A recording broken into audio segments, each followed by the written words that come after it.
Bonjour Ruben Renchi. Alors bonjour. Bonjour, ravi de vous revoir dans ce théâtre de la Criée à Marseille, dont vous avez pris la direction il y a un peu plus d'un an.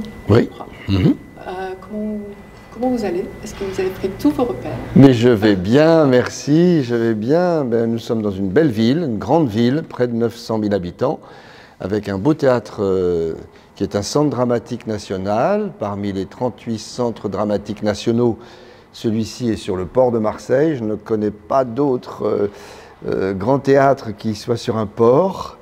Voilà, peut-être Sydney, très loin et de proportions tout à fait différentes et géographiques. Donc voilà, c'est un merveilleux lieu qui a une grande histoire. Je suis le 5e directeur et après Macha Makayev, donc qui m'a précédé.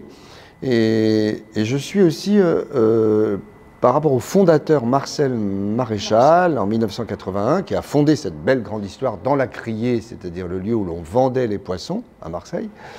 Je suis le successeur 2 fois de Marcel, donc ça me fait aussi... oui. Émotionnellement, ça parle. Oui, ça parle parce que c'est le théâtre populaire, parce que c'est une réflexion sur celui qui a fondé le lieu et qui ensuite est devenu directeur des Tréteaux de France, comme je l'ai été pendant 10 ans. Donc nous avons chacun vécu 10 ans aux Tréteaux de France, 10 ans voilà, pour Marcel ici à la Criée et un peu plus. Et j'arrive dans cet endroit qui est tout à fait, je dirais, à la mesure de mon désir, c'est-à-dire une rencontre avec un public, les habitants de Marseille et de la région, et de vivre une aventure théâtrale, de théâtre populaire qui est en train de se construire. En tout cas, nous étions très heureux, je pense, quand nous avons su que vous preniez la direction de ce théâtre. Bon, merci. Parce qu'effectivement, ça reflète votre état d'esprit entre l'éducation populaire, le théâtre populaire. C'est ce que vous avez envie de continuer, justement, de poursuivre dans ce théâtre. Oui, tout à fait. Comme vous le savez, j'ai fait mes débuts à Valréas, dans l'enclave des Papes, avec René Jonot. J'avais 16 ans, donc j'étais tout neuf. Et c'était voilà, une vraie rencontre théâtrale, pas n'importe laquelle. Voilà, la rencontre théâtrale qui est celle du lien avec le public, où l'œuvre que l'on construit est une œuvre qui porte en elle tous les facteurs de la médiation en fait, culturelle, c'est-à-dire qu'on se soucie du public au moment où on crée quelque chose, et dans un souci d'émancipation, de solidarité, ce qui sont les valeurs de l'éducation populaire. Puis ensuite, j'ai eu la chance de pouvoir faire voilà, ma vie de jeune acteur au Conservatoire national, puis au cinéma, à la télévision, mais justement en gardant toujours ce souci du public et de la rencontre avec la médiation, disons, des œuvres et du public, qui est disons, mon ADN. Donc au Tréteaux de France, ensuite, j'ai pu développer cette question des territoires de France, être partout en France, y compris ultramarine, et puis ici, maintenant, avec cette rencontre de la diversité du public, tous ces gens tellement différents, puisque Marseille, lieu d'arrivée, de départ, de toute une population très méditerranéenne, souvent, mais pas seulement, et puis très métissée, surtout, où tout se créolise, et ce sont des soucis que j'ai, oui, de réflexion autour des éléments à la fois géographiques, politiques, et artistique qui me touche. Et voilà, c'était ma question. Est-ce que ça influence votre programmation artistique, justement, ce lieu? Mais bien sûr, cela influence dans la mesure où l'on s'adresse. Voilà, et le public n'est pas seulement le destinataire de ce que l'on fait, l'adresse qu'on cherche à avoir avec lui, mais le dessinateur, c'est-à-dire lui-même vous renvoie quelque chose. Donc beaucoup de choses sont faites avec le public, notamment beaucoup d'ateliers. Vous savez que je pratique surtout 3 endroits qui sont l'expérience esthétique, c'est-à-dire on voit des spectacles. Il y a ici 2 très grandes belles salles. Il y a la salle de 800 places, il y a donc la salle Déméter, la salle Ouranos de 300 places. Donc on voit des œuvres, bon, c'est essentiel, mais pas seulement. On pratique également, donc il y a des ateliers de pratique pour les amateurs, pour les professionnels, pour le corps enseignant, un atelier mensuel ouvert à tous, par exemple. Et puis le 3e point, après cette expérience esthétique que représente voir des œuvres, pratiquer une expérience pratique, l'expérience critique, il y a beaucoup de débats, beaucoup d'échanges avec le public. Donc la population de Marseille, quand on est en lien avec elle, qu'on a fabriqué des échanges pratiques, par exemple, venir voir les répétitions, participer à des ateliers, cela donne un autre regard sur l'état de spectateur. C'est un théâtre ouvert ici, en fait. Oui, c'est une maison du peuple, très ouverte, où les droits sont écrits sur la façade, hein, pour le droit de chacun à son imaginaire, pour une vie ensemble unie et solidaire, c'est ce que nous avons écrit sur la façade. Donc nous sommes soucieux en effet de la relation avec le public marseillais. Et les jeunes aussi, puisqu'il y a énormément d'ateliers pédagogiques. Marseille est une ville jeune, 30% d'habitants, Oui. jeunes. Donc bien sûr des ateliers, depuis le plus jeune âge dans l'expression artistique et culturelle avec le milieu scolaire, bien sûr, qui est une de nos missions d'un centre dramatique, mais aussi des ateliers, comme je le disais, de pratiques amateurs pour les enseignants, pour les jeunes gens de tous âges, parce que les jeunes c'est une acception un petit peu large comme ça, hein. Donc on n'est pas tout à fait jeune. Là en ce moment il y a des ateliers par lesquels je suis passé ce matin, pour des tout jeunes enfants de 7 à 8 ans, ce ne sont pas les mêmes à 5 ans, ce ne sont pas les mêmes à 12, les préoccupations ne sont pas les mêmes à 16 ou à 18 et à l'université. Donc il faut se méfier du terme jeune. Ce qui est sûr, c'est qu'il y a pour chacun de ces moments précieux de la vie une possibilité à la fois d'exprimer ce que l'on est et puis de voir des œuvres qui vous représentent aussi. Voilà, donc dans le choix de la programmation, les spectacles qui sont faits pour des enfants de 5 ans ne sont pas les mêmes que pour les adolescents ou pour les étudiants. Et je pense beaucoup aux étudiants parce qu'ils sont souvent les oubliés de l'éducation artistique et culturelle. Alors cette première création que vous avez faite à la paix, c'est aussi l'exemple même de ce que vous décrivez finalement dans ce que vous avez souhaité mettre en avant à travers ce spectacle. Oui, à la paix, c'est un spectacle de directeur, je dirais plus que de metteur en scène au fond pour moi, c'est-à-dire première œuvre proposée aux Marseillais, donc une écriture marseillaise. Voilà, Serge Valetti, avec une matrice, je dirais, phocéenne, c'est-à-dire là je regarde le port en vous parlant, parce qu'on ne peut pas ne pas regarder le port quand on est ici, on est devant le port de Marseille, c'est juste inouï d'avoir ces hectares d'eau. Alors, la cité phocéenne, le port de Marseille, Aristophane, les Grecs, 2600 ans de construction de la ville, et un auteur d'aujourd'hui, Serge Valetti, qui parle de Marseille, répété à Marseille. Nous avons tout répété ici. Les répétitions ont été ouvertes. C'est-à-dire les publics sont venus pendant les répétitions assister à des moments de pratique ensemble. Ce qui fait qu'on a inclus le public dans le spectacle.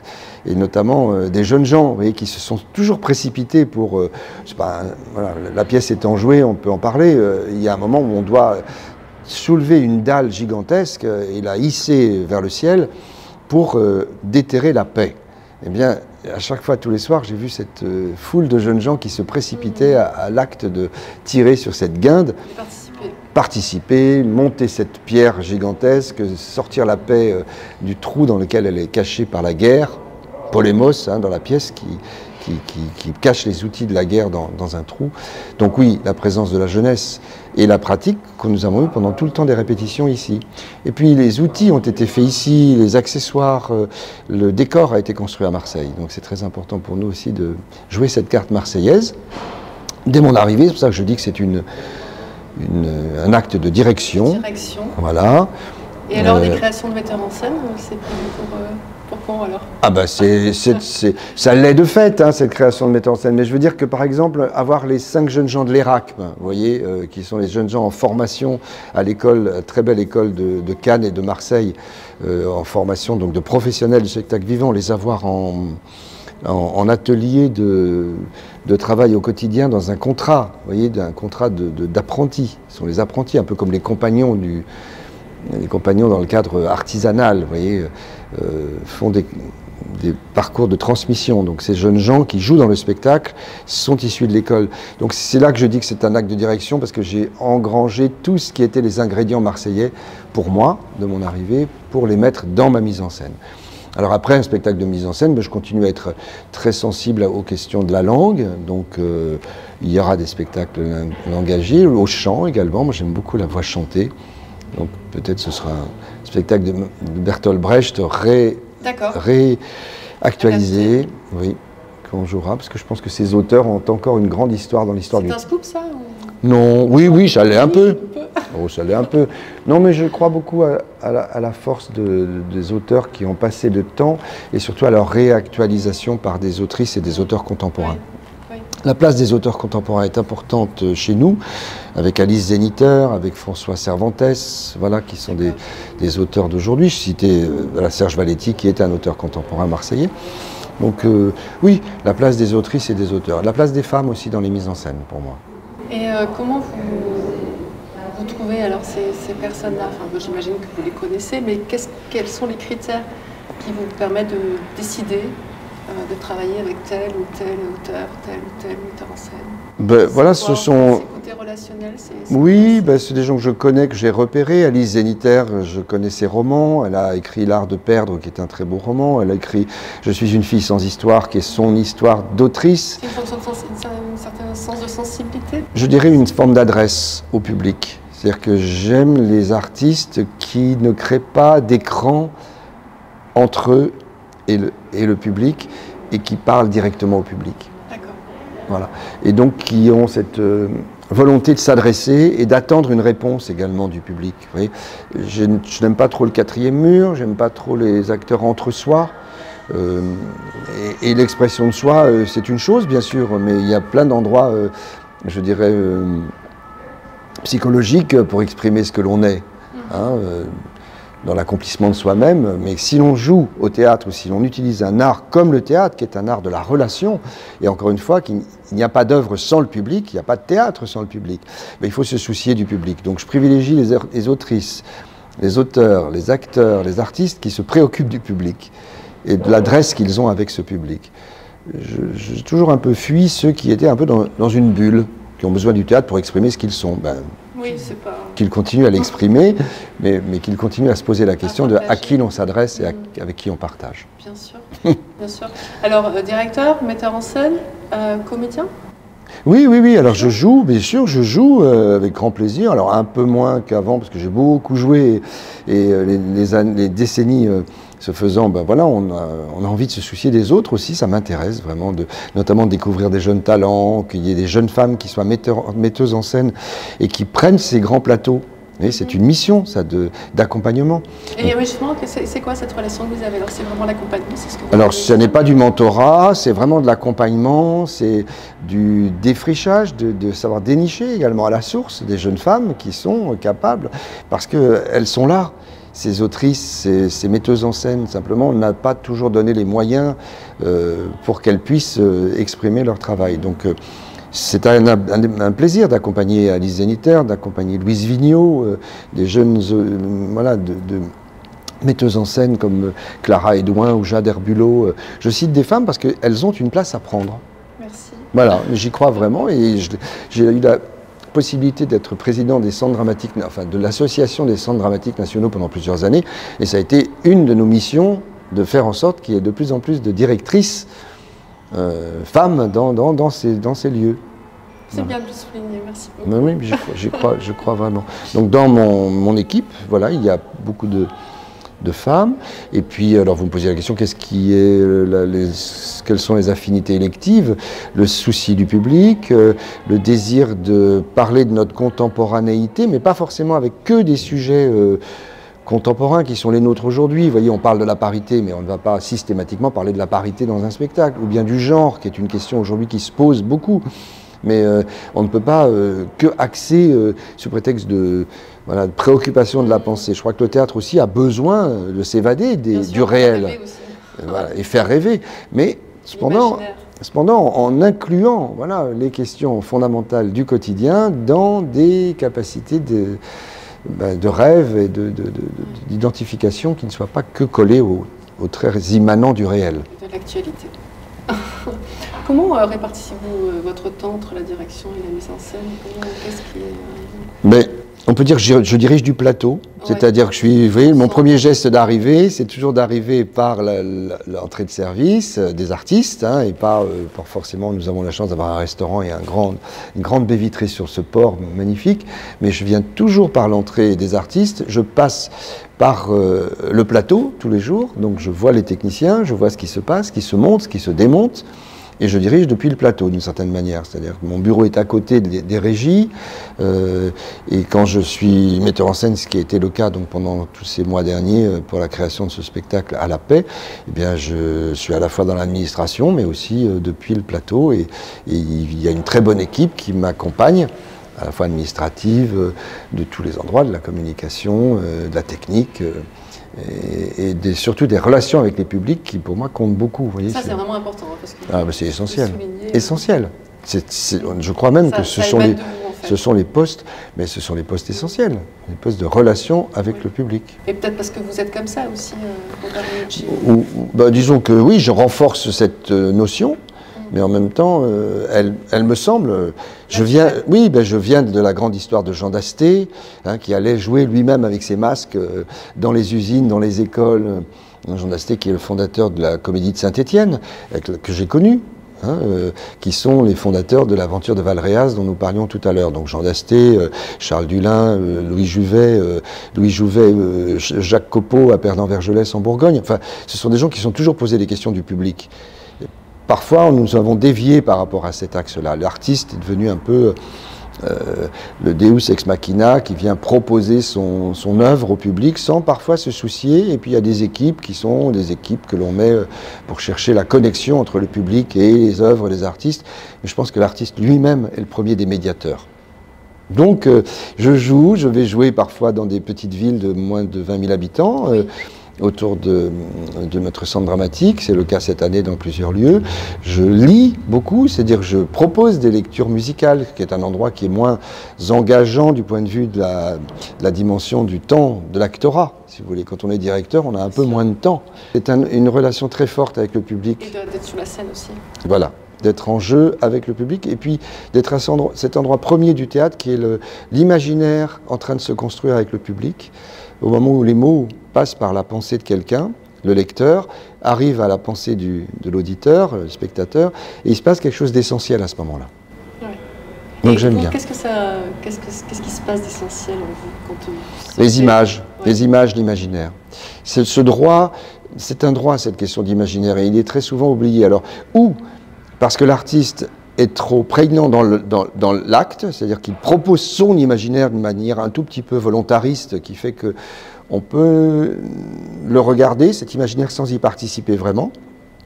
Ou bien, il y a moitié du chemin qui est fait, si vous voulez, par l'artiste, tout comme le public. Montaigne dit une chose très belle, il dit « la parole est de moitié à celui qui la prend et à celui qui l'écoute ».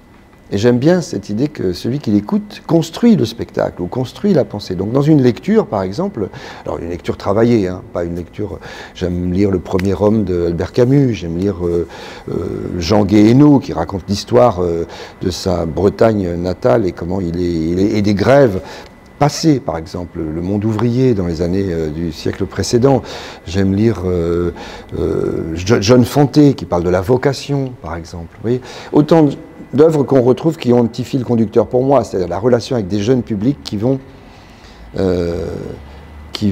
construire leur propre vie et leur émancipation. Merci de nous donner tous ces exemples de lecture qui vous passionnent. Oui, j'aurais pu citer plus de femmes d'ailleurs. Hein. Marguerite Duras parle très très bien de la jeunesse et de l'enfance et du déterminisme et de la façon dont on est projeté vers quelque chose qui pourra ne pas bouger. Dans plusieurs romans, ou Nathalie Sarraute, ou bien Marguerite Yourcenar, par exemple, que j'aime beaucoup, avec le roman d'Adrien. Comment vous créez votre programmation, en fait vous y pensez combien de temps à l'avance? Alors, il faut au moins 2 ans. En ce moment, nous sommes en train de préparer, la saison 25, hein, vous voyez, nous sommes qu'en 23. Donc il faut 18 mois, 2 ans pour arriver à visualiser. Oui. Le programme qui se déroule cette année au Théâtre National de Marseille à Crier, c'est celui que j'ai construit avec l'équipe, encore une fois avec une grande collaboration de l'équipe, de réflexion, de travail sur l'orientation de ces œuvres en connexion avec un public. Toujours le public. Toujours. Et en fait, le théâtre, c'est votre passion. Vous avez votre passion, ou ça prend toute votre vie, en fait? Oui, parce que le théâtre englobe beaucoup de choses. Évidemment, la poésie que j'affectionne, mais aussi la musique. Voilà. Donc, il y a une place également musicale dans cette maison, importante. Mais qu'est-ce qui est dissocié? Rien. Le cirque, l'architecture. Tout théâtre se préoccupe de questions de décor, ou pas, en tout cas d'espace. Ces inspirations-là, vous les prenez quand, par exemple, vous voyagez, vous Alors je voyage un peu moins, on voyage moins qu'avec le cinéma. Le cinéma vous fait voyager parce qu'il y a des décors ou bien des pays parfois dans lesquels on se déplace selon la géographie du cinéma, des tournages. Mais j'ai beaucoup voyagé à une époque, j'ai beaucoup de choses en moi aussi, en mémoire. Et puis dans votre vie, en fait, dans vos rencontres, dans vos... Oui, puis par l'imaginaire. Par l'imaginaire beaucoup, par... oui, le rêve, moi je rêve beaucoup, je pense, je lis. Des images aussi, la peinture, je n'ai pas parlé de la peinture, mais évidemment la peinture est une source extraordinaire de vivification de l'imaginaire. Il y a des endroits où vous aimez vous retrouver, par exemple à Marseille, est-ce qu'il y a des endroits particuliers que vous aimez vous retrouver? J'ai la chance de vivre beaucoup autour de ce port, qui reste pour moi un lieu mythique, vraiment, de l'histoire des Grecs, comme je le disais tout à l'heure, et de Marseille. Et j'habite dans un quartier un peu au-dessus, donc j'ai la chance de pouvoir marcher tout le temps, de tout faire comme déplacement à pied dans cette ville. Mais de par le travail, nous sommes contraints, et c'est parfois un grand plaisir à nous déplacer de 30-35 km et de rapprocher les gens, voilà, de notre théâtre. La ville de Marseille, ce qu'on ne sait pas, est plus grande que Paris. C'est évidemment construit sur le littoral méditerranéen, mais il y a 33 km d'écart entre le point nord et sud. Donc, vous voyez, rien que là, on est dans déjà une forme d'itinérance, tout en étant dans Marseille. Et on peut voyager dans Marseille, parce que les quartiers de Marseille sont toutes, voilà, de cultures différentes.